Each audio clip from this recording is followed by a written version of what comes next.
bonsoir à toutes et à tous et bienvenue dans la F2M Toulouse. On est ensemble pendant une heure pour parler du TFC. Avec moi aujourd'hui une belle petite équipe. On retrouve notre défense et ça c'est important pour engranger des points. C'est la Dist et Yves. Comment il va Yves ? Ça va bien, on peut noter que notre réalisateur est au moins aussi efficace à la technique que Begraoui face au but. Et avant qu'on le présente, on va parler des deux de la feuille de match. Vincent, comment ça va messieurs ? Bonsoir à tous, ça va très très bien. Ça va très très bien. J'ai une pensée pour tous les absents tombés au combat qui ont peut-être été, jetés à Cannes. Il y a eu des incidents avec eux, non ? C'est ça ? Nathan, Mehdi ? Non, Nathan est toujours en fauteuil, ça n'a pas changé. C'était Mehdi, avant ? il a pris le boulot. D'accord, on les embrasse quand même. À la technique, vu le démarrage catastrophique, on pourrait penser que c'est Mathis, mais non, c'est Elliot, c'est sa première erreur de l'année. Comment il va Elliot ? Ça va très bien, merci à vous. Désolé, je me suis trompé, j'ai pris celui de la saison 4 et tout. Le fameux jingle qui n'existe pas encore. Faut arrêter les stagiaires au bout d'un moment. Faut prendre des vrais gens. On va peut-être le supprimer le jingle. Avant de commencer cette émission, on va tous vous souhaiter une bonne année, les meilleurs vœux, la bonne santé. Voilà, comme ça c'est fait. Au programme. On vous embrasse quand même. Non, mais on l'a fait sur les réseaux, mais voilà, c'est bon. On vous souhaite quand même une bonne année et une petite montée au mois de mai, bien entendu. Au programme, pas du tout le bilan de la mi-saison comme c'est marqué sur la feuille, parce que j'ai oublié de le changer, le programme. Ce sera des petites news. On comprend pourquoi les stagiaires sont pas très bons quand on voit le mec qui les encadre. Ce sera des petites news avec le retour sur la réunion avec les supporters et avec le club par rapport à la situation du Covid. Donc Yves, tu étais présent hier, donc tu vas pouvoir nous parler de tout ça. On fera un petit point mercato avec des annonces officielles, des rumeurs et peut-être des envies aussi, pourquoi pas. Ensuite, on fera un retour sur Cannes. TFC, donc le 16e de finale de Coupe de France où Yves, d'ailleurs, tu étais à Cannes, tu étais de déplacement. Et enfin, on terminera avec la preview TFC Nancy. Là, on recevra Juliette du compte Fan Nancy, c'est ça ? ASNL Fan ou Fan of Nancy, les deux marchent. Ça sera en deuxième partie d'émission, messieurs. On est parti pour cette nouvelle émission, la première de 2022. Quel objectif avez-vous défini ? Le maintien dans les 2 premières places. Quoi ? Dites-moi pas que c'est pas vrai ! Du coup, oui. Le point à 10, pardon. Je voulais dire quelque chose. Le point à 10, Yves, qu'est-ce qui s'est passé ? Hier, on sait ce qui s'est passé, c'était une réunion. D'ailleurs, le TF a communiqué par un communiqué aussi sur le site. Mais qu'est-ce qui s'est dit lors de cette réunion ? C'était par rapport au Covid et à la jauge. Pas grand-chose. C'est juste que le club souhaitait informer les clubs de supporters par rapport aux décisions prises et à ce qu'ils envisageaient sur la gestion des nouvelles directives sanitaires prises. Pour l'instant, pour les 2 prochains matchs à domicile, puisque ce qui a été annoncé pour le moment, c'est en vigueur jusqu'au 23 janvier. Ouais. Après le 23 janvier, pour l'instant, on ne sait pas ce qui va se passer, mais bon, je partage assez l'avis de Damien Comolli qui disait que ça risquait pas de s'arranger d'ici là. Ça semble effectivement peu probable. Et donc, on est au retour sur une jauge à 5000 personnes, sauf que là, la petite nouveauté par rapport à celle qu'on a déjà connue, c'est que c'est 5000 personnes, c'est uniquement en termes de spectateurs. Ah, donc c'est plus les 5000 personnes, le staff compris et tout. Ça n'inclut pas le staff technique, les joueurs, etc. Donc c'est uniquement du spectateur et invitation. Donc le club a rogné tout ce qu'il pouvait en invitation pour limiter au maximum.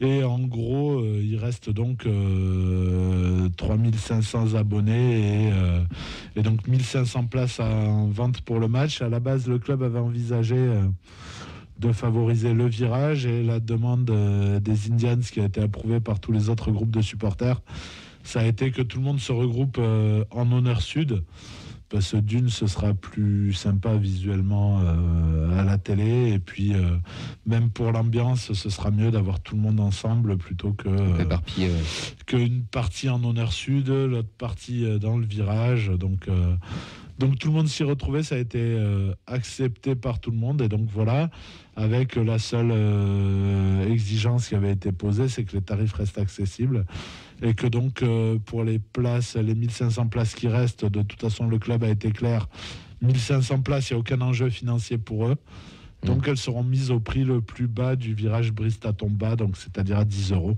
Donc pour 10 €, on peut être en honneur sud lundi à face à Nancy. 10 €, voilà, sachant que le placement sera totalement libre pour les abonnés. Vous arrivez avec votre abonnement et vous vous placez où vous voulez. Les Indians seront au niveau de la porte 10 environ, donc dans le quart de virage, côté virage Brive-Tatombe, puisque c'est le plus simple. Ouais. Un peu comme les matchs de Coupe de France quand on ferme le virage. Exactement, Coupe de France ou Coupe de la Ligue, histoire de ne pas... à l'époque. Pour ne pas déranger non plus les abonnés d'Honneur Sud qui ne veulent pas être gênés par les drapeaux, etc.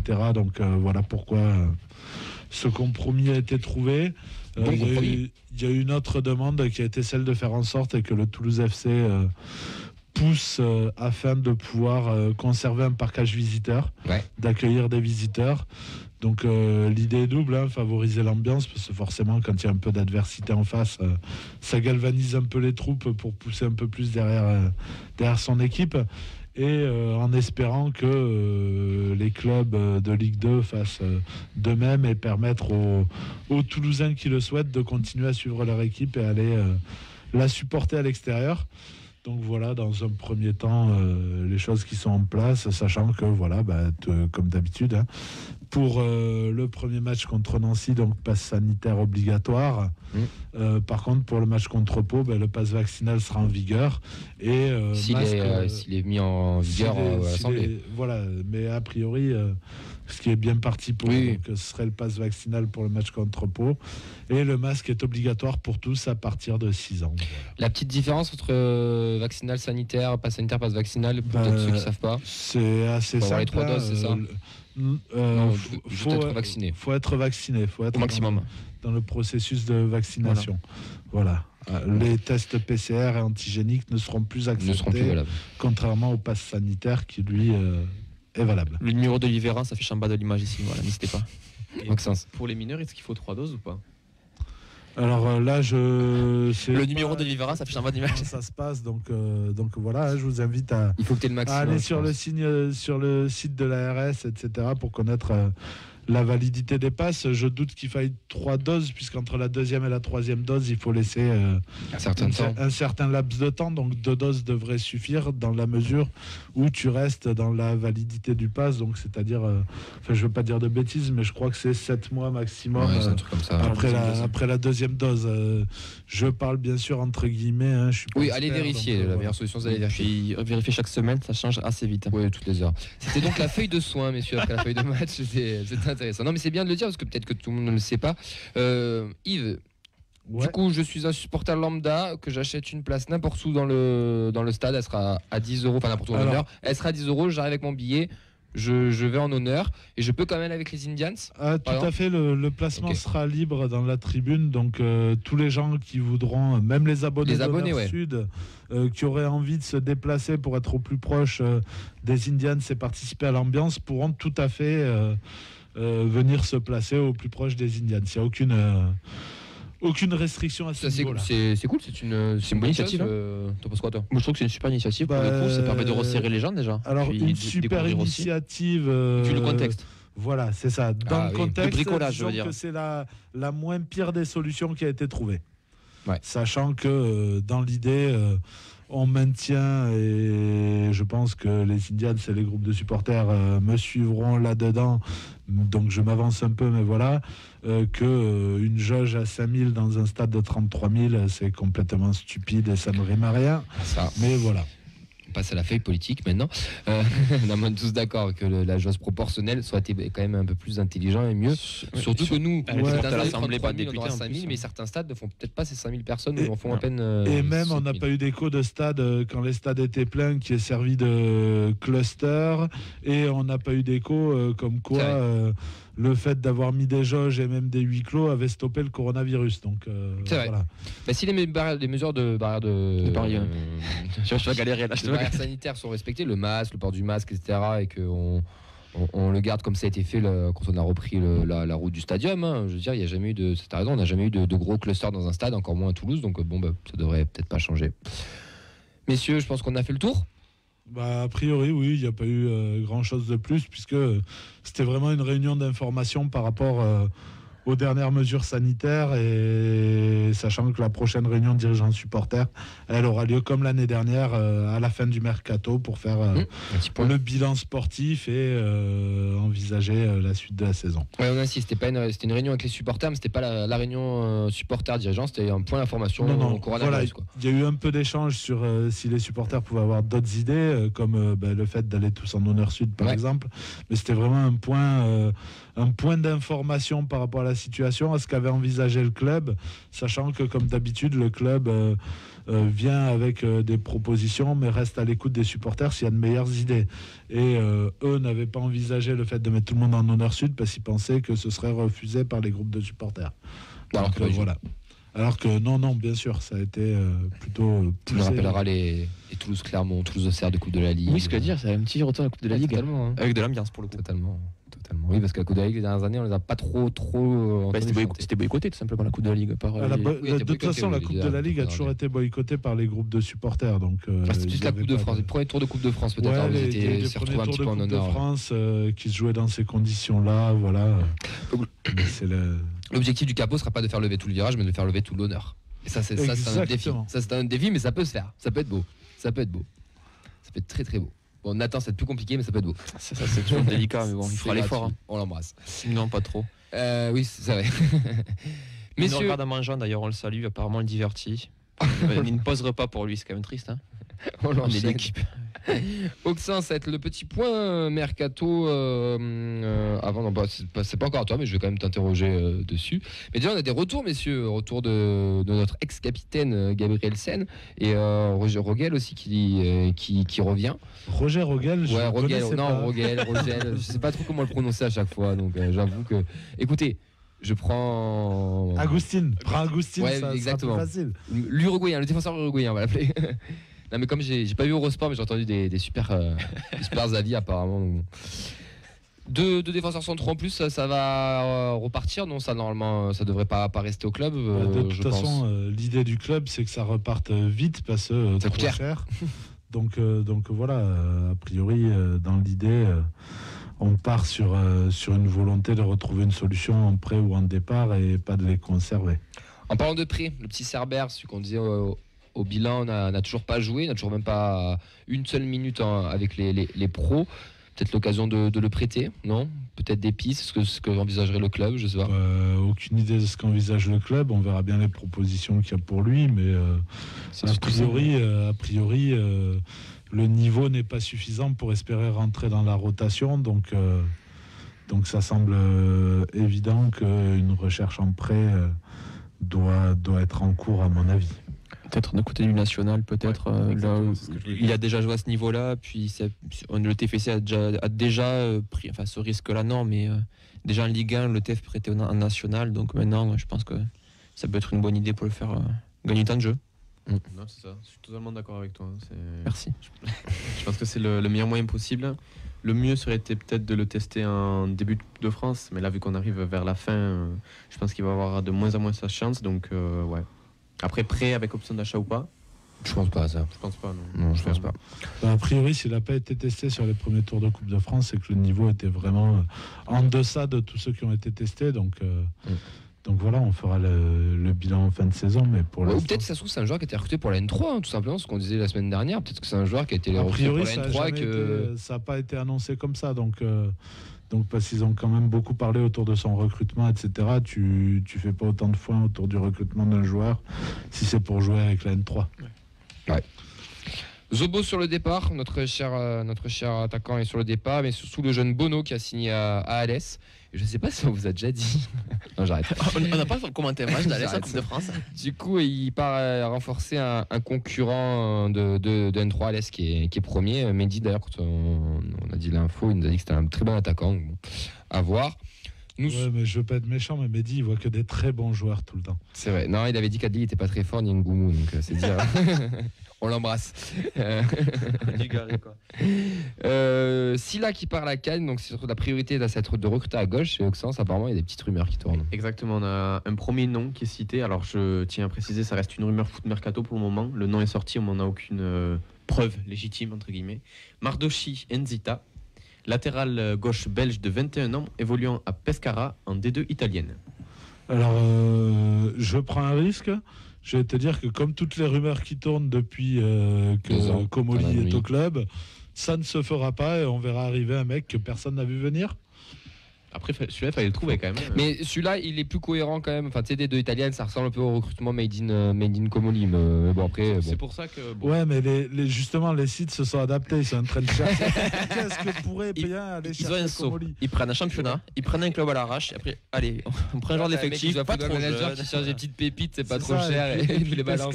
Pescara, c'est pas de là que venait Verratti aussi. Ouais, c'est ça. C'est une signée Verratti tout de l'époque, ouais. Bon bref, on verra la rumeur en tout cas, et on aurait peut-être le fameux Jamaïcain. On en est où du Jamaïcain qu'on avait annoncé il y a 2 semaines là, il va arriver, le visa est réglé, il n'est pas réglé? Exactement, on n'avait pas de nouvelles depuis, et là l'information vient de tomber à l'instant. L'arrivée est imminente, on aura peut-être l'officialisation demain, ou en tout cas avant ce week-end. Bon. Mais écoutez, on verra. Hein, en tout cas, ce qui est sûr, c'est que, bon, j'anticipe un peu, mais au vu du match à Cannes, Diarra, ça fera pas l'affaire pour doubler Silla sur le temps de la Cannes. Et il faut vraiment quelqu'un en latéral gauche pour amener en plus de la concurrence et pouvoir faire souffler Silla. Ah, ça, on est tous d'accord sur ça. Messieurs, on enchaîne avec le bilan, n'importe quoi. Le retour Cannes TFC. Scandaleux, vous avez été scandaleux. Vous avez volé la montée. C'est bon, on est revenu en 2022. Exactement, c'est l'heure du retour de ce premier match de 2022 où le TFC s'est déplacé sur la Côte d'Azur pour aller défier Cannes en National 3.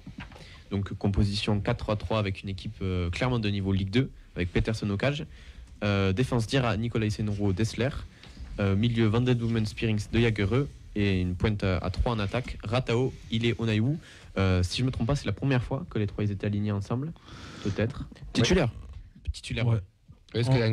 On peut noter que hormis Dupé et Silla pour cause de Cannes, le reste de l'équipe, c'est une équipe type. Totalement. Donc, tu peux avoir la même lundi à Nancy. Oui. Alors, est-ce que c'est justement parce que c'est un match de reprise pour remettre tout le monde dans le bain avant Nancy, ou est-ce que c'est parce que la Coupe de France, tout compte fait, ça commence à devenir un objectif? Je sais pas. On va y venir. Allez, on fait un petit résumé du match, on va y venir parce que c'est intéressant. Je pense qu'on va être d'accord, Yves. Exactement, je commence puisque sur une pelouse catastrophique, quand même, je tiens à le préciser, on en reparlera un peu après. C'est Cannes qui se procure la première occasion avec Kilt à la 16e minute, et 2 minutes plus tard, Ratao réplique d'une très belle reprise spontanée qui est arrêtée par le gardien Verplanck. Les Cannois sont confiants et les débats sont équilibrés malgré 2 tentatives de Ratao à la 33e et de Ado à la 36e. Des occasions mais pas de but. À la mi-temps 0-0, on notera quand même les sorties sur blessure de De Jagereux et Spearings, sûrement pas aidés par l'état de la pelouse. Alors justement, petit débat, on en avait déjà un peu parlé avec le PFC, le problème de la pelouse. Est-ce que vous pensez que justement cet état de la pelouse, il était un peu volontaire, histoire de gêner le jeu technique? Non, absolument pas. Là, l'état de la pelouse, c'est juste une pelouse hivernale après des épisodes avec de la pluie et des clubs qui n'ont pas les moyens que peuvent avoir des clubs de Ligue 2 ou de Ligue 1 pour entretenir les pelouses. Il y a absolument rien de volontaire parce que même les Cannois étaient bien embêtés pour jouer, et je pense que au vu de comment s'est comporté Cannes, ils auraient préféré avoir une pelouse un peu plus joueuse. Et puis on a même vu des clubs de Ligue 1 qui avaient des pelouses d'entraînement catastrophiques. Et rappelez-vous, c'était il n'y a pas si longtemps chez nous. Donc bon, c'est pas étonnant. Pas étonnant, ouais. Allez, j'enchaîne. Au retour des vestiaires, c'est Ratao qui trouve la faille à la 52e minute sur un excellent centre d'Ado au terme d'une très longue période de possession toulousaine. Le match commence à se décanter et les occasions de but s'accumulent des 2 côtés. Ado trouve le poteau 2 minutes après l'ouverture du score, puis une double occasion cannoise fait briller Peterson à l'heure de jeu. Toulouse pousse pour faire le break face à des Cannois de plus en plus fatigués, mais les entrants ne marquent pas de points. Begraoui part 2 fois à la 74 et à la 86e, rate 2 occasions franches, tandis que Skita rate son face-à-face dans le temps additionnel. La pépite. Là, je pense qu'on est tous d'accord pour dire que les entrants n'ont pas marqué des points. Là. Pas forcément si d'accord que ça. J'y reviendrai plus tard. Beau teasing. Ouais, exactement. Mais le principal, c'est la qualification, et elle est assurée. Victoire 1-0. Les Violets continuent le chemin en Coupe de France et démarrent bien cette nouvelle année. Seul petit bémol quand même, les blessures de De Jagereux donc à la cheville, Spearings aux ischio et Rata au quadriceps. Est-ce que vous êtes inquiet pour eux? Mais il y en a, je crois que c'est une béquille, si je dis pas de bêtises, je crois que c'est Ratao. Ratao, c'est une béquille. Et De Jagereux, c'est un peu tourné. C'est une petite torsion tout seul, donc ça ressemble à plus, on prend pas de risque. Et Spearing, je pense que c'est aussi parce que non, il a pas réclamé à sortir, il a dit qu'il avait une gêne a priori et on l'a sorti, donc ça ressemble plus à du préventif sur un match de reprise qu'à des blessures sérieuses. Alors juste petite info pour la Coupe de France, Toulouse chope Versailles. C'est vrai? Ouais. Eh ben, le jackpot national. Versailles à Versailles. C'est à Versailles. C'est à Versailles, je viens de voir les commentaires.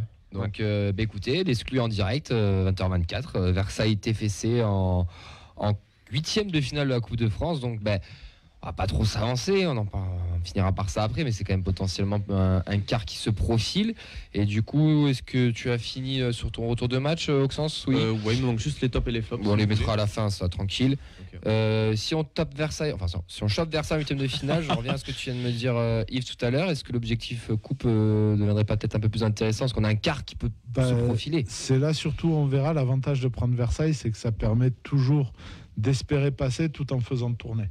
Oui, tout en ne mettant pas non plus la grosse équipe. Tu n'es pas sur une équipe de Ligue 1 ou de Ligue 2, donc du même niveau que le TFC. Donc les joueurs qui jouent un peu moins et qui sont plus destinés à la N3 peuvent avoir un peu plus leur mot à dire. Après, dire que tout à l'heure, je charriais un peu en disant ça, mais dire que la coupe va devenir un objectif, il reste toujours quand même du très très lourd devant et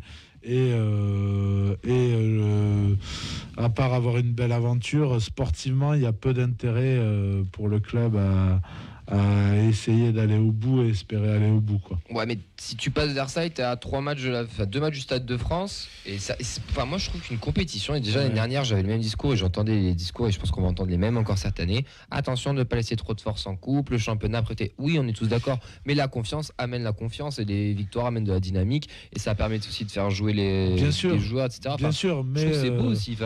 Mais effectivement, tu passes contre Cannes avec les jeunes, tu passes contre Versailles avec les jeunes et tu continues, voilà. Mais est-ce que si derrière, au tour suivant, tu prends l'OM ou le PSG, est-ce que ça vaut le coup de mettre tous les titulaires en disant on va jouer à fond et risquer des blessures et risquer de louper la montée à cause de ça, ou tu dis c'est bien, on s'est bien amusé, on a bien rigolé et merci, bonsoir Clara, on tire le rideau et on s'en va, quoi. Moi je la joue à fond. Tu prends pas de risque à la montée. Bah non, pourquoi on perdrait la montée? Je pense qu'on aura un effectif. Je te prends le cas catastrophique. Tu pètes sur le même match. Il est Ratao, De Jagereux, Van den Boomen. Ah mais bon, le truc c'est improbable. Moi, alors, improbable, oui. Impossible, non. Oui, non, mais bien sûr. Regarde, mais on pète bien sur ce match-là. Et si tu pètes, je sais pas, alors Paris, ça va être compliqué, mais tu pètes à Marseille ou à Lyon et t'as personne qui se pète, ça te fait pas kiffer? Bien sûr que ça me fait kiffer, mais le bénéfice-risque par rapport à l'objectif réel du club, est-ce que c'est de jouer la Coupe de France à fond ou de se dire, se passera ce qui se passera, je sais pas, mais tu dois la jouer. Il faut monter. Mais après, tout dépend du classement. Si t'as la rue au classement, tu commences à prendre du retard en Ligue 2, peut-être que la donne peut changer. Si t'es encore premier avec 2 secondes, même dans les deux premiers avec 3-4 points d'avance. Et t'as pas 3-4 points d'avance. Et si à ce moment-là, tu es dans cette situation-là, vas-y, quoi. Oui, Elliot. Est-ce que vous avez une idée des recettes du match que peut toucher Toulouse en cas de victoire ou je sais pas? Oui, chaque match gagné, il y a des paliers qui augmentent. Ça commence à devenir intéressant une fois que tu as passé les 32e. Je crois en cumulé, faut la gagner, mais t'es à plus d'1 million et quelques. C'est pas non plus mirobolant. Pour un club pro. C'est quand même très intéressant. Hein. Mais pour les clubs amateurs, oui. Oui, mais bon, pour un club pro, c'est pas négligeable. Hein. Ouais, depuis tout à l'heure, je cherchais les dates, donc ça tombera le week-end du 29 et 30 janvier prochain. Ouais, c'est dans pas longtemps. Ça va vite. Ouais. L'avantage par rapport à avant, où on a enchaîné match en semaine et match en week-end, c'est là qu'on joue que des week-ends, donc ça veut dire que même si c'est un mois plein, il y a un peu moins d'enchaînement. C'est après que ça va basculer avec des matchs en semaine. Février-mars, ça va être plus compliqué. Si tu passes, tu vas commencer. Après, on n'a pas passé Versailles, les gars. La finale est tôt en plus. On n'a pas passé Versailles encore. Pour revenir au match de Cannes, Auxence nous disait que les remplaçants avaient marqué des points. Tu n'étais pas forcément d'accord. Justement, qu'ils n'en avaient pas marqué. Pas marqué, pardon, oui. C'est à double tranchant parce que Bon, Begraoui a montré qu'il n'avait toujours pas de confiance et que c'était maladroit devant le but, mais il s'est créé pas mal d'occasions. Alors que si on regarde le match d'Ille avant ça, il a eu beaucoup de mal à se mettre en situation, à s'en procurer. Skita a été intéressant dans le jeu, il a créé plusieurs décalages. Après, la maladresse dans la surface, sur le face-à-face de Skita, on voit que le ballon... il n'est pas bien aidé par la pelouse parce qu'à un moment, il s'emmène le ballon et on a l'impression qu'il est bien parti. Le ballon fait une espèce de faux rebond et lui revient entre les jambes au lieu de continuer à pouvoir se l'amener et il piétine un peu et il rate son face-à-face derrière. Donc ça a été vraiment voilà, c'est pas si inintéressant que ça. On commence à noter toujours un peu les mêmes problèmes. Begraoui a un énorme problème de confiance dans la finition. Donc, est-ce que c'est la même à l'entraînement? Je ne sais pas. Est-ce qu'il a juste besoin de réussir à en mettre un pour comprendre qu'il a le niveau et les moyens et se rassurer un peu? Parce que là, on voit que dans ses gestes, en fait, il a les gestes de quelqu'un qui n'a pas de confiance et il prend pas de risque.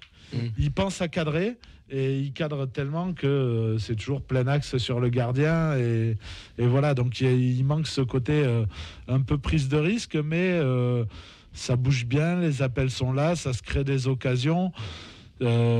C'est pas non plus tant catastrophique que ça. Alors est-ce que justement lui ce serait pas quelqu'un qui serait intéressant de prêter peut-être dans un club de deuxième moitié de tableau de Ligue 2 où il pourrait avoir un peu plus de temps de jeu et prendre un peu de confiance pour revenir un peu plus en confiance. Un autre rôle aussi. Oui, dans un autre rôle, mais justement on sait que c'est l'âge où ça a besoin de jouer, donc voilà, est-ce que ça l'aiderait pas dans sa progression? C'est une question qui est là. C'est pas, on sent pas le flop complet avec le joueur qui a absolument pas le niveau en fait. Il est brouillon dans la finition, mais à côté de ça, sa conduite de balle elle est plutôt propre, ses appels ils sont propres, il sait contrôler un ballon. Il y a quelque chose chez ce joueur, voilà. Et puis il a 20 ans. C'est ça. Auxence, qu'est-ce que tu as à répondre à ça? Non, on sait que c'est pas que tu ne l'aimes pas, c'est que tu as envie qu'il fasse plus. Mais est-ce que sur le match de samedi, tu trouves que c'est quand même intéressant malgré que devant le but c'était compliqué? Parce que là sur les réseaux, en tout cas, c'était un acharnement contre lui. Ça commence. Il y a eu beaucoup de patience sur ce joueur et là, il a vraiment cristallisé toutes les critiques sur cette fin de match pour le coup. Le problème, c'est que ça fait déjà plusieurs fois qu'il a sa chance. Alors certes, il rentre par certaines bribes de match, mais ça fait plusieurs fois qu'on sent qu'il a sa chance, plusieurs fois qu'il la saisit pas, et même plusieurs fois qu'il déçoit. Donc, ouais, mais tu vois, est-ce que c'est pas une question de popularité aussi entre guillemets? Skita, il loupe l'occasion, tout le monde dit c'est pas mal, tu vois, c'est pas mal. Et lui, il fait un truc, de ce que tu dis, c'est pas mal aussi, mais il loupe 2 occasions. Genre, c'est Begraoui a été beaucoup plus actif et s'est procuré beaucoup plus d'occasions que Skita n'a pu le faire. Oui, mais tu vois ce que je veux dire. Par contre, Skita, on dit c'est pas mal, c'est intéressant, et Begraoui, on l'assassine. Est-ce que les deux, c'est pas tout à fait intéressant? Point. Alors, les deux sont intéressants, il y a quelque chose, sauf que c'est pas le même profil. On attend de Begraoui qu'il soit beaucoup plus finisseur que ne l'est Skita. Bien sûr. Et c'est ça qui cristallise un peu les choses et qui fait que on est un peu moins indulgent avec Begraoui, qui a aussi eu beaucoup plus de temps de jeu que Skita quand même, et qui est un peu plus âgé aussi. Donc voilà. Il y a tout qui rentre en ligne de compte, mais après ni l'un ni l'autre ne sont des mauvais joueurs. Il manque un petit déclic pour passer un cap et un niveau. Je pense que pour Begraoui c'est juste un but, et je pense que pour Skita c'est un peu plus de présence dans le temps de jeu, sachant que là ils ont été bien embêtés aussi par la qualité de la pelouse qui fait que leur manière de jouer est compliquée pour des joueurs qui vont provoquer, dribbler et porter le ballon, quoi. Ouais, le problème c'est que sur ce match, trouve-moi quelqu'un qui est satisfait de sa performance, quoi. Donc bon. Peterson. Ouais. Voilà. Tiens. Peterson, Vincent, t'as pas un petit super gardien. Comment? Écoutez, non mais c'est vrai, moi je suis premier à le reconnaître, je l'ai pas trouvé bon à son arrivée, je l'ai clairement dit, là je trouve qu'il gagne en confiance. Je trouve que la coupe limite l'an dernier, ça le mettait pas en confiance, je sais pas si c'est une pression supplémentaire ou quoi. Après c'est vrai, comme on a pu me dire sur Twitter, il y avait la barrière de la langue, tout ça, le fait que tu gagnes de l'expérience et tout, que tu es dans un cadre différent, puisque c'est sa première expérience en Europe continentale, on va dire, puis les jeunes aussi. Mais là, il est vraiment rassurant dans ses positionnements, dans son discours avec la défense. Son jeu au pied, on savait qu'il était bon. Il a anticipé pas mal de sorties, puis les quelques arrêts qu'il a eu à faire, il les a fait. Donc pour moi, il a fait un très bon match. De là, en faire un concurrent à Dupé, peut-être pas tout de suite, mais j'aimerais vraiment, d'ici la fin de la saison, le voir en championnat, pour voir ce que ça donnerait en Ligue 2. C'était pour ça à la base. Faire un concurrent à Dupé, c'est encore... Dupé est un cran au-dessus, clairement. Il y a une hiérarchie qui est faite. Mais par contre, tu sais que si Dupé est blessé et que tu mets Peterson, t'as pas un écart monstrueux et t'es pas à te dire merde, qu'est-ce qui va se passer, quoi. J'ai envie de dire un peu comme il y avait avec Goicoechea. Hein. Oui. L'avantage, c'est que tu as une hiérarchie qui est claire, donc ça évite les problèmes. Et par contre, tu as un gardien qui est absolument capable de faire le taf, voire par moment de sortir quelques arrêts un peu miraculeux, un peu voilà de. Et il y en a un qui sort la samedi là sur une frappe là. Alors, l'arrêt est beau, mais la frappe est quand même sur lui et plein centre du but. Hein. C'est pas non plus des plus compliqués. J'avais oublié que t'étais dur comme ça. C'est beau pour l'image, mais c'est pas le plus compliqué. On a tous ces techniques, Camille, quand on est gardien pour faire des arrêts photographes. Pour la photo, c'est ça. Quand la balle arrive, tu te décales de 2 mètres sur le côté, comme ça, tu es obligé de faire une extension avec le bout du doigt et forcément, tu fais une lucarne, tu vois. C'est la base. Non, mais après, oui. Sur ce match-là, Peterson a été très intéressant. Très intéressant. Top flop. Mon top, j'ai mis Ratao, forcément celui qui débloque le match. Pour moi, c'est l'homme du match. Et Peterson, parce que même s'il n'a pas eu trop d'occasions à sortir, il les a sortis. Donc pour moi, c'est son job. Donc, Un gardien, on ne demande de pas prendre de but, mon cher Vincent. Et Peterson, il n'a pas pris. Qu'est-ce qu'un gardien sans défense? Je sais pas. Le SNT avec. Je suis assez d'accord avec ça. Peterson a été bon et Ratao a clairement été l'homme le plus dangereux sur le terrain. C'est lui qui a montré le plus d'activité, qui s'est créé le plus d'actions et qui a été le plus dangereux. D'ailleurs, sur l'émission de la semaine dernière, on avait un petit débat sur Ratao Ado. Pour toi, qui part en tête, on n'en avait pas trop à dire. On disait que c'était le meilleur entraînement joue. Sur la forme du moment, c'est Ratao. Ado est un peu en dessous. Mais les deux jouant ensemble, ça a été plutôt très très intéressant. Et les deux se sont très bien trouvés. Et voilà. On a eu sur ce match-là, tu vois, on parlait de top. Par contre, dans les flops, moi j'aurais mis Ilé, qui a été totalement transparent et qui, contrairement à Begraoui et Skita, ne s'est même pas procuré une occasion franche, quoi. On a une question sur notre joueur, c'est Nathan. Pour lui, Rouault était solide pour une reprise. Il va en parler un petit peu avant match. Ouais, toi, ton avis sur Rouault? Il a été fébrile par moment et il y a eu quelques relances où il nous a mis très très en danger en deuxième mi-temps. Heureusement que Kahn était complètement cramé. C'était loin d'être son meilleur match, mais sur un match de reprise comme ça, vu l'état de la pelouse, c'était pas non plus immensément catastrophique. Il y a eu quelques choix qui étaient un peu douteux et qui n'ont pas porté à conséquence. Mais derrière, clairement, il y a un vrai flop qui est Moussa Diarra, qui est absolument pas un latéral gauche, où là, ça a été catastrophique. Mais derrière, le plus mauvais derrière Diarra dans la défense, ça a été Rouault. Alors il a fait plusieurs mauvais choix là où les autres n'ont pas fait de mauvais choix. C'est la reprise. C'est la reprise. Oui, donc je lui jette pas la pierre, hein, mais clairement, ça a été loin d'être son meilleur match et il a été pas ultra rassurant par moment. Ouais. On est bon sur les flops? Sur les flops, t'en as oublié un, je lis là, tu veux me le dire, Oxens? Yanis Begraoui. D'ailleurs, j'ai Amaury qui a un conseil pour Begraoui. Il devrait péter la gueule de Oxens et reprendre confiance directe. Donc on l'invite à la semaine prochaine à l'émission, n'hésite pas. 60 rue d'Assalit, Radio Occitania, 20h. Allez, pour finir, on vous donne le tirage complet des huitièmes de finale. On vous rappelle l'exclu de la soirée, c'est que nous, on ira à Versailles, Club 2, National 2. Alors, il y a 4 chocs entre Ligue 1. Donc, Marseille-Montpellier, Paris-Nice, Nantes-Brest, Lens ou Lille. Donc, dont le match a lieu ce soir contre Monaco. Ensuite, on a Reims contre Bastia en Ligue 2, Bergerac National 2 qui reçoit l'AS Saint-Etienne en Ligue 1. Un duel de Ligue 2 entre Nancy et Amiens et donc Versailles-Toulouse. Ce qui est bien aussi, c'est qu'il y a certains gros qui vont s'entretuer. Oui. Donc, ouais, ça peut être ouvert. Et pour nous cette année, Yves. Rumilly aussi, l'an dernier, c'était pour nous, je vous rappelle. Hein. De quoi? Rumilly était pour nous l'an dernier, on devait passer, tout ça. C'est pour ça, moi, je laisse Camille mettre de ses mots et il nous a dit que si on la gagnait pas cette année, il offrait la truffade à tous les autres. Il est toujours auvergnat ou pas? J'avais pas dit ça. On la verra mais pas. Par contre, l'année dernière, j'avais dit que c'est cette année qu'on allait aller au Stade de France, que c'était l'année du Covid, qu'il n'y avait pas de supporters. Vu comment on est parti, alors ça peut encore, l'anecdote peut encore. Il y a qu'à Football Manager au FIFA où tu peux faire premier de Ligue 2 et te qualifier en Coupe d'Europe et monter directement. Non, Guingamp 2009. Mais bon, ça, on a vite oublié. On n'est pas monté, hein. Guingamp, ils sont pas montés, hein, je te rappelle. Et ça, ils sont pas montés. Voilà. Ils sont pas montés, ils sont montés sur le toit de l'Europe. Mais... Merci le Gret. Bref. C'était des cons. C'était des gros cons. 10 mannequins toulousains sur la pelouse, quoi. J'ai eu au téléphone, il m'a dit fonce au TFC, c'est vraiment c'est une famille. Il y a des joueurs comme Chantôme, comme Jonathan Zibina, qui peuvent t'encadrer. Et puis surtout avec encore plus d'ambition. Tu mens, il ment. Alors on le répète tous les ans. Et il y a des saisons où pérenniser, ça passe d'abord par bien défendre. Mathis, sors de là, s'il te plaît.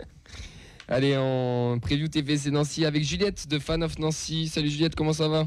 Salut, ça va et toi ? Ça va très bien, bienvenue dans la feuille de match. Merci d'avoir répondu présente. Est-ce que tu peux nous présenter le média Fan of Nancy ? Alors, Fan of Nancy, c'est pas un média, on a juste des réseaux sociaux, un site internet. C'est une équipe de 5 potes, donc je suis la seule fille du groupe. Et les garçons, à la base, ont créé la page Facebook il y a 8 ans. Et puis depuis 8 ans, on se développe avec Twitter, Insta et puis le site internet. Voilà. Trop bien. Et du coup, vous faites quoi dessus ? Vous faites des interviews ? Vous faites juste les résultats ? Enfin, comment ça se passe un petit peu ? Alors sur le site internet, à la base, il a été créé pour ça, pour les interviews. Et puis ensuite, on l'a nourri au fur et à mesure. Donc il y a toujours des résumés de matchs, etc. Moi, je suis la seule rédactrice pour les interviews et les billets d'humeur. Et il y a un petit peu de tout. Il y a beaucoup de montage aussi. On a un super graphiste. Et voilà. Bon, trop bien. De toute manière, on a mis le lien du site nous sur notre live. Donc n'hésitez pas, pour les petits curieux toulousains, d'aller voir ce que font nos amis nancéens. Juliette, on va passer un peu au sportif. Et ma première question va être très simple. À la mi-saison, comment juges-tu les résultats de Nancy ? Est-ce que j'ai vraiment besoin de le dire ? Non, mais il a décidé d'être désagréable. Mais non, mais je la pose à chaque équipe. Donc, écoute, tu sais recevoir, Camille, franchement. Chaque équipe, on a demandé les résultats et je ne vois pas pourquoi, parce que vous êtes dernier, on ne devrait pas vous poser la question. Ouais, non, globalement, c'est une saison catastrophique. On ne pouvait pas imaginer pire, surtout après le rachat qui date d'il y a 1 an et surtout après le mercato qui nous a laissé miroiter des choses assez cool, même si on a été accusé de beaucoup de mamaillage, comme on dit en Lorraine. Mais non, c'est catastrophique, il n'y a pas d'autre mot, c'est tout. Ouais, on rappelle que Nancy est dernier de Ligue 2. Le couteau de la plaie. Allez, non, mais faut le dire. Mais non, mais tu vois, ce qui est bizarre, c'est qu'ils ont été rachetés comme nous il y a 1 an. On n'a pas les mêmes trajectoires. Et c'était quoi les ambitions à la base en début de saison ? Parce que je sais que, en tout cas, Juste, je me permets, c'était pas non plus le même, le même contexte. Ouais. Nous, il n'y avait pas de problème financier très profond. Alors que Nancy, plus compliqué. C'était proche d'être beaucoup plus catastrophique qu'un rachat. C'est sûr. Du coup, les ambitions de base, c'était quoi ? Parce que nous, avant le début de la saison, on a beaucoup entendu que Nancy était favori ou outsider, pas favori, outsider pour la montée et patatras. Clairement, après les ambitions, elles n'ont pas été respectées pour le coup parce que visiblement c'était plutôt de jouer le top 10 de Ligue 2 et pourquoi pas accrocher les playoffs. Il me semble que Gauthier Canaille avait déclaré ça avant que la saison commence. Alors peut-être qu'il s'est trompé de playoffs du coup et que c'est ceux du bas de saison, je sais pas. Mais du coup, c'est ces playoffs du bas que vous allez viser, parce que c'est à 8 points de retard sur le barragiste. C'est ça l'objectif de fin de saison ? Il y a quand même un challenge, ouais. Non, sans déconner, ouais. Je pense que là, c'est l'objectif, clairement, c'est d'accrocher les playoffs parce que ce serait déjà inespéré étant donné notre place. Donc on verra bien ce qui se passera avec le nouvel entraîneur qui a été nommé aujourd'hui, Albert Cartier, qui fait pas mal réagir aussi du côté des supporters. On verra. Pourquoi ? C'est bien vu, mal vu ? C'est un messin. Alors ouais, c'est un Vosgien, donc c'est le département à côté, sauf que il a entraîné Metz. On se souvient un peu tous, je pense, du côté de Nancy, dans certains derbys où il a exulté sur la pelouse de Marcel Picot après la victoire messine. Et puis des déclarations où il disait qu'il était 100% messin. Forcément, après, c'est un entraîneur, c'est un salarié du club, donc il ne va pas aller à l'encontre du club quand il fait des déclarations médiatiques, quand il y travaille. Donc les supporters sont un petit peu énervés par rapport à ce choix, mais ma foi, on verra bien ce qui se passe. De toute façon, vu la situation de Nancy, il faut être un petit peu fou dans sa tête pour venir relever le défi. Donc je pense que Gauthier Ganaille aurait eu du mal à trouver quelqu'un d'autre, à mon avis. Alors justement, bonsoir, j'ai une petite question. Vous, en tant que supporter, qu'est-ce que vous en pensez de la gestion de Gauthier Ganaille ? Justement, c'est un petit peu le sujet épineux du moment parce que on l'a beaucoup défendu cet été quand il y a eu toutes les polémiques par rapport au mercato, justement, qui était jugé, je sais plus c'était quoi le terme, c'était de la concurrence déloyale, je crois. Avec les fameux joueurs prêtés, achetés en Belgique et reprêtés à Nancy, qui est un club partenaire. Oui, les fameux montages financiers permis par le football moderne. Oui, c'est ça, ils ont joué avec les règles. Voilà, exactement. Ils ont joué avec les règles, exactement. Donc nous, on l'avait beaucoup défendu à ce moment-là, et puis en fait, ça s'est étiolé au fur et à mesure du temps, parce que aujourd'hui, on a un président qui n'est pas présent. J'ai fait une interview hier de Benoît Pedretti, donc le coach qu'on avait par intérim, qui a quitté ses fonctions après la qualification contre Rennes, qui m'a expliqué que lui, pendant les quelques semaines où il a fait de l'intérim, quelques semaines qui ont duré quelques mois quand même, il a vu le président 2 fois.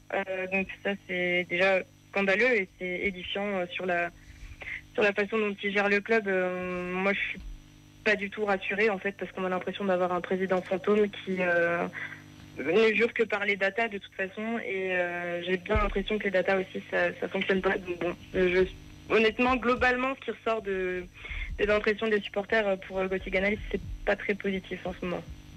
Alors les datas, ça fonctionne quand c'est bien utilisé, c'est peut-être ça le problème en fait. Moi j'ai une question pour toi. Est-ce que vous avez justement un peu de visu sur les projets des gens qui ont racheté le club, et est-ce que la situation du club pourrait faire qu'ils se désengagent rapidement, ou vous êtes assez serein sur leur maintien à la barre du vaisseau nancéen qui tangue méchamment dans l'avenir? Le problème, c'est que on pourrait rester optimiste et continuer à les croire. Aujourd'hui, il y a encore eu une déclaration de Gauthier Ganaïs qui disait que justement, il lâcherait pas, même s'il y a une descente en national, etc., que c'était quelque chose qu'ils avaient déjà intégré. Et en fait, moi, je trouve pas ça rassurant, parce que ça va à l'encontre de toutes les déclarations qui avaient été faites avant, parce que quand même, quand ils ont racheté le club il y a 1 an, ils ont dit que l'objectif numéro 1, c'était de faire remonter Nancy en Ligue 1 dans peu de temps. Là, à cette heure-ci, on est dernier Ligue 2, donc il y a eu un petit problème. Donc entre ce qu'ils disent et ce qu'ils font, je sais pas du tout. Nous, on n'a pas de visu, à part les quelques communications de ces derniers jours. C'est silence radio depuis je sais pas combien de temps de la part de notre président. Donc je trouve ça quand même plutôt inquiétant. Concernant les investisseurs, moi je connais ni leur nom ni leur visage, tellement on n'en entend pas parler. Je crois qu'il y en a 1 ou 2 qui est venu à Nancy 1 ou 2 fois, et c'est tout, quoi. Ah, c'est compliqué, hein, tout ça, ça ressemble un peu à un mauvais rêve, ce que vous êtes en train de vivre là. Bon, revenons un peu plus sur le sportif, sur le match de lundi soir entre Toulouse et Nancy. Quelles sont les forces de cette équipe nancéenne, Juliette? Les forces, je pense qu'il faut s'appuyer sur le match de Coupe de France contre Rennes, forcément, parce que on a entamé l'année avec une victoire contre une Ligue 1, ce qui n'est pas négligeable. Après, Rennes avait quand même beaucoup de cas de Covid, et comme l'a expliqué le coach, c'est pas les mêmes physionomies de match en Coupe de France et en championnat, mais il faut se servir de l'énergie qu'ils ont puisée jusqu'au tir au but pour essayer d'avoir un petit peu d'énergie aussi pour le match contre Toulouse, du moins la même énergie. Après, sur le plan des qualités physiques, etc., on a de toute façon des manquements en défense, des manquements des manques de qualité offensive, donc ça va pas se réparer en 2 secondes. Donc là, franchement, à part parler d'une énergie positive et d'un état d'esprit, je vois pas trop quoi d'autre dire. Et les faiblesses, du coup, ça serait plus la défense? Ouais, clairement, la défense et l'attaque. Hein. Toute l'équipe, quoi. Le milieu, ça va. T'as pas cité le milieu encore. À demi-mot, oui, il y a encore. Mais j'ai juste une question. Est-ce que y a des finances qui permettraient à Nancy de se renforcer lors de ce mercato, puisqu'a priori il y a des problèmes un peu partout, ou est-ce que c'est très mal parti et il va falloir croiser les doigts pour que des joueurs passent un cap ou des joueurs retrouvent leur niveau? Alors, on est toujours interdit de recruter à titre onéreux par la DNCG, ce qui est quand même paradoxal quand on a un groupement d'investisseurs comme ça, mais bref, passons. Donc, Gauthier Ganaïs parlait aujourd'hui encore dans la presse de 2 à 3 prêts de joueurs dans un premier temps, si j'ai bien compris. Donc, si c'est encore du même acabit que les joueurs qui sont arrivés au mercato cet été, je vois pas ce que ça pourra changer. Ça nous est arrivé une fois de se sauver grâce au mercato hivernal, c'était quand Alain Perrin était arrivé au club et avait recruté notamment Wagner Biatron-Calves. Mais là, je pense pas que ce sera suffisant, ce mercato-là, à moins qu'il d'un coup décide de faire un coup de poker, un coup de maître, j'en sais rien, un truc qui marche d'un coup, mais je sais pas. Oui, parce qu'on sait qu'ils peuvent toujours faire du recrutement pseudo à titre onéreux en faisant recruter par leur club partenaire, puisque ça, c'est toujours pas. C'est ça, ça ils l'ont fait, c'est toujours pas interdit, ils le refont s'ils peuvent. Voilà. T'as l'air très pessimiste quand même. Bon, c'est un petit peu normal. Je me dis qu'il vaut mieux être pessimiste et ne pas y croire du tout. Ça permettra peut-être une belle surprise à la fin de la saison. Et au pire des cas, ça fera 6 mois que je me prépare, donc c'est vraiment grave. Vous envisagez la descente en nationale ? En étant 20e de Ligue 2, oui, clairement. Ah oui. Est-ce que tu as une ordonnance pour des antidépresseurs, Citon ? Ça va. J'essaie juste d'éviter de m'approcher des ponts. Mais... fais gaffe à Toulouse, si tu viens au stadium, il faut traverser le pont neuf quand même. Enfin, pas le pont neuf, mais le pont du stadium. Ok. En parlant de Toulouse, est-ce que toi, de Nancy, tu suis, entre guillemets, le TFC, comment tu les vois cette année de la Lorraine ? Honnêtement, pour moi, c'est une équipe, c'est l'équipe même qui mérite de monter cette année. Après, au-delà de ça, je sais pas trop quoi dire. Enfin, vous avez quand même beaucoup de force. Donc, honnêtement, je vous vois vraiment monter cette année. Donc, voilà. Ok. Écoute, on espère aussi, mais nous, on espère surtout que vous allez vous maintenir, parce que Nancy reste quand même un club important de français entre guillemets, donc ce serait vraiment dommage de voir un club comme ça descendre en national. Après, je sais pas si Michel pourrait rechausser les crampons, mais s'il a encore quelques billets dans la valise, il peut peut-être vous filer un coup de main, on sait jamais. Ça marche aussi. Ouais. Bon, Juliette, avant qu'on finisse, on a l'habitude de faire les petits pronos, du match qui va arriver. En général, c'est très toulousain ici, donc on sait faire pencher la balance avec l'adversaire. On va commencer chez nous et on finira par toi. Jusqu'à l'a dit, je suis pas sûr. Ouais, je suis pas sûr non plus. Je pense que ce sera là où plus sauf. T'as le droit de faire un prono objectif et un prono de rêve. La première question, c'était sur le ressenti par rapport à Nancy et tu termines par un prono, super. C'est comme ça. Et tu vas voir, il va même être suffisamment un enfoiré pour t'inviter la semaine prochaine pour débriefer le match. Je te préviens, prépare-toi. Non, mais c'est comme ça qu'on fonctionne. Après, ils sont pas obligés. Regarde l'Auxerrois qui était venu, qui était très sympathique. Après le 6-0, il a pas voulu venir. Écoute, c'est pas grave. On l'appellera quand même pour le match retour. On l'appellera quand même pour le match retour. Nous, on comprend. Enfin, moi, je peux rien dire. On est passé par cette période-là aussi. Alors, c'était pas en Ligue 2 malheureusement, mais on comprend aussi ce désarroi. Je pense qu'on est quand même. On a assez dans la valise aussi. Ouais. Les pronos. Tu veux ceux des absents pour commencer ? Allons-y. Allez, les absents toujours tort. Donc Mehdi 4-1, il est ado Dessler, Jean-Ro, et comme Mehdi aime beaucoup se la raconter, pour le but de Nancy, il a mis Biron. C'est le seul joueur qui connaît à cause des histoires de cet été. Il était allé sur Wikipédia avant. T'as Maury qui parlait de Hadji, donc pour le niveau connaissance de Nancy, ça se pose là. Ah oui, on a 6 ans de retard là. 5-2 pour Nathan, il est Van de Boomen, Rouault, doublé d'ado, Biron pour Nancy et Pedretti qui sort de sa retraite. Alors là, ça semble très mal barré parce que Pedretti et Nancy, a priori, il y a des cauchemars. Plus trop copains apparemment, ouais. Mais apparemment, Juliette a fait une interview de lui hier, donc ça sera peut-être à retrouver sur votre site. Peut-être qu'il y a des tutos antidépresseurs aussi, hein. Ouais, l'interview est sortie hier soir à 18h. Si vous voulez aller la lire, vous la retrouverez facilement. On va aller la lire. Allez, moi je dirais quand même 3-0. Il est ado et Van den Boomen, tiens. Yves. On a toujours un peu la capacité à galérer à cette période-là. Donc je ne vois pas si large que ça, je vous trouve bien optimiste. D'autant plus la capacité à galérer contre des équipes qui sont un peu dans le ventre mou. Donc si on gagnait déjà 2-1, je ne serais pas mécontent. Donc, qui sont dans un coup de mou, je veux dire, pas dans le ventre mou. Oui, parce que dans le ventre mou, je veux bien y être. Mais Là, il est très mou, le ventre, effectivement, excuse-moi. Donc 2-1, allez, on va dire, il est Van den Boomen. Moi, je te rejoins, je vois même le 1 partout, tu vois. Mais les blocs bas, les gars, les blocs bas, les équipes, Nancy, ils vont pas venir faire du jeu chez nous. Ils vont défendre, ils vont essayer de contre-attaquer et on sait pas jouer contre ces équipes. Ouais, mais elle t'a dit qu'ils savaient même pas contre-attaquer. Ouais, mais ils viennent de gagner face à Rennes, on a galéré à Cannes.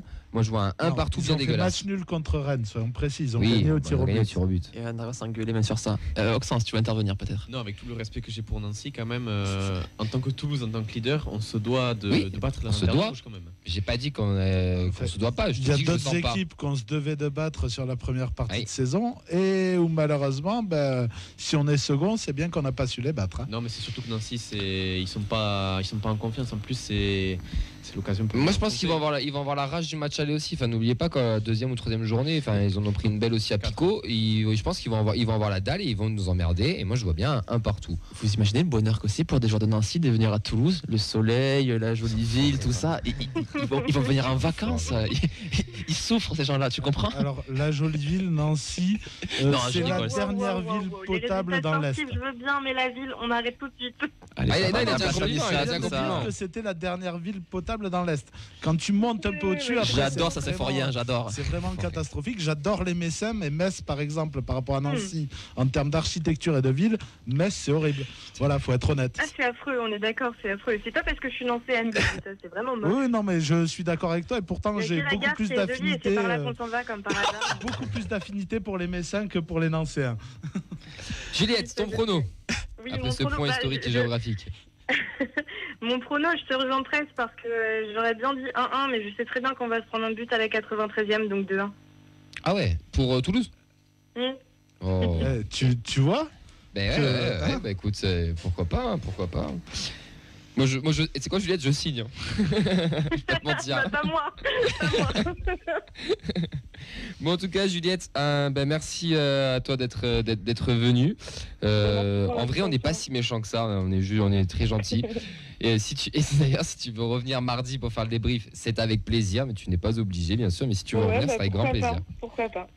Mais écoute, on se tient au courant. En tout cas, on va remettre le site de Fan of Nancy là sur nos réseaux. N'hésitez pas à aller y faire un tour. On te souhaite un très bon match lundi et peut-être à mardi prochain.